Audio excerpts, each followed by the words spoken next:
ज्या मुलांचा बुद्धियोग चांगला असेल त्यांना कोणता साक्षात्कार होत राहील? कोणता साक्षात्कार होत राहील विचार करा. उत्तर आहे सत्ययुगी नवीन राजधानीमध्ये काय काय असेल? काय साक्षात्कार होईल? सत्ययुगी नवीन राजधानीमध्ये कसं असेल? घर, समाज, सर्व काही म्हणजे स्वदर्शन चक्र त्यांचं फिरत राहील. तर बाबा सांगतात ज्या मुलांचा बुद्धियोग चांगला असेल त्यांना कोणता साक्षात्कार होत राहील? उत्तर संगमयुगी नवीन राजधानीमध्ये काय काय असेल?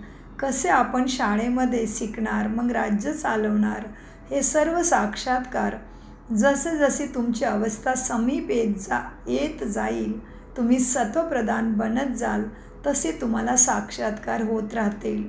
परंतु ज्याचा बुद्धियोग चांगला असेल, जे आपल्या शांतीधाम आणि सुखधामाची आठवण करतात, कामधंदा करत असताना देखील एका बाबांच्या आठवणीमध्ये राहतात, त्यांनाच हे सर्व साक्षात्कार होतील. गीत चाललं आहे ओम नमः शिवाय. ओम शांती. भक्ती मार्गामध्ये बाकी जे काही सत्संग असतात त्यामध्ये तर सर्वजण गेले असतील. तिथे एक तर असे म्हणतील सर्वांनी बोला वाहेगुरु वाहेगुरु, किंवा रामाचं नाव घ्यायला सांगतील. इतर सत्संगामध्ये काय सांगतात? वहा गुरु वहा म्हणतात पंजाबींच्या मध्ये वाहेगुरु वाहेगुरु म्हणतात ना ती. किंवा काय करतात इतर सत्संगामध्ये रामाचं नाव घ्यायला सांगतात. तर बाबा इतर सत्संगामध्ये आणि ह्या बाबांच्या शिक्षेमध्ये काय फरक आहे ते समजून सांगत आहेत.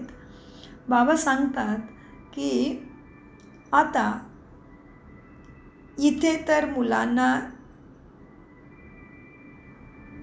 इतर सत्संगामध्ये सर्वांना सांगतात वाहेगुरु वाहेगुरु किंवा रामचं नाव घ्या.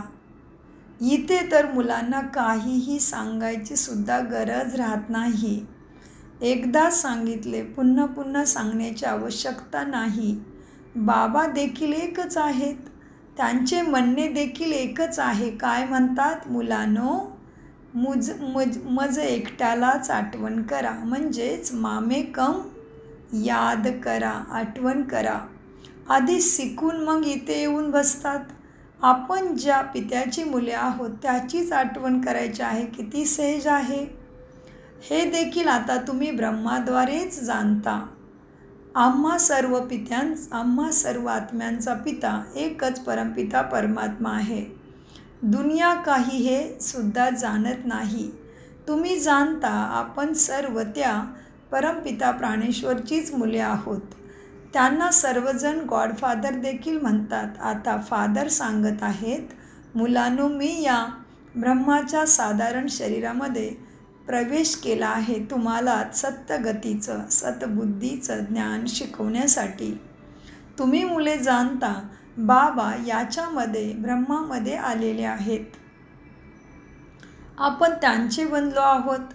बाबा येऊन पतितापासून पावन होण्याचा रास्ता सांगतात. हे पूर्ण दिवस बुद्धीमध्ये राहते. तसेही शिवबाबांची संतान तर सर्वच आत्म्या आहेत, परंतु हे तुम्हीच जाणता, बाकी कोणीही जाणत नाही. अर्थसहित तुम्ही मुले समजता आपण आत्मा आहोत. आपल्याला बाबांनी आदेश दिला आहे की मुलांनो, माझी आठवण करा.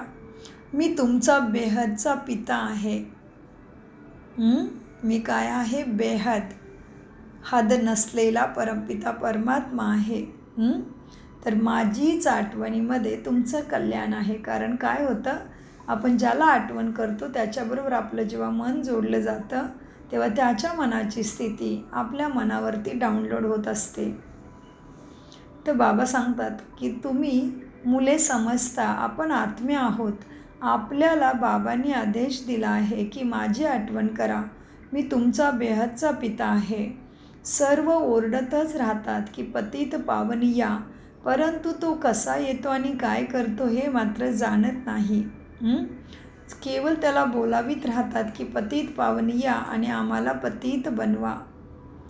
पतित पावनिया, आम्ही पतित बनलो आहोत हे काही देह म्हणत नाही, आत्माच या शरीराद्वारे म्हणते. 84 जन्म देखील आत्माच घेते ना. ही बुद्धीमध्ये राहिलं पाहिजे की आपण ॲक्टर्स आहोत. या नाटकामध्ये आपण भूमिका बजावणारे, भूमिका निभवणारे आहोत. हे लक्षात राहिलं पाहिजे. ॲक्ट करणारे ॲक्टर आहोत, हिरो आहोत ना, हिरो हिरोईन आहोत ना. हे लक्षात राहिलं पाहिजे. हे बुद्धीमध्ये राहिलं पाहिजे की आपण ॲक्टर्स आहोत. बाबांनी आपल्याला आता त्रिकालदर्शी बनविले आहे. आदिमध्ये अंताचे ज्ञान दिले आहे. सर्वजण बाबांनाच बोलवतात, परंतु अर्थ जाणत नाही. आता देखील ते म्हणतील आणि म्हणत राहतात की या आणि तुम्ही संगमयुगी ब्राह्मण म्हणता. बाबा ऑलरेडी आलेले आहेत. या संगमयुगाला देखील तुम्हीच जाणता. ते मात्र अजून भक्त बाबांना, भगवंताला बोलवितच आहेत. हे पुरुषोत्तम युग गायले जाते भक्तीमध्ये, परंतु पुरुषोत्तम युग म्हणजे काय याचाही अर्थ जाणत नाहीत. पुरुषोत्तम युग असतेच कलियुगाच्या अंत आणि सतयुगाच्या आधी. याच्या मध्यावर सतयुगामध्ये सतपुरुष, कलियुगामध्ये असत्य पुरुष राहतात. सतयुगामध्ये जे होऊन गेले आहेत त्यांची चित्र आहेत.